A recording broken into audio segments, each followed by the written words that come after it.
السلام عليكم ورحمة الله وبركاته.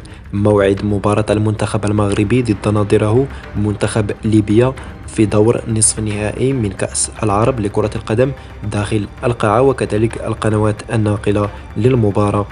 حسم المنتخب المغربي لكرة القدم داخل القاعة تأهله للدور النصف النهائي من كأس العرب بعد فوزه على المنتخب السعودي برسم الدور الربع النهائي. وضرب المنتخب المغربي للفوتسال موعدا في نصف النهائي مع نظيره الليبي، والذي تمكن بدوره من بلوغ المربع الذهبي عقب تجاوزه منتخب لبنان. وستجرى المباراة بين الطرفين يوم الأربعاء الموافق ل 14 يونيو 2023 انطلاقا من الساعة 2:30 ظهرا بتوقيت المغرب، تونس والجزائر 4:30 بتوقيت مصر والسعودية، ثم 3:30 بتوقيت ليبيا. أما بالنسبة للقنوات الناقلة فمن المنتظر أن تنقل المباراة عبر قناة الرياضية المغربية.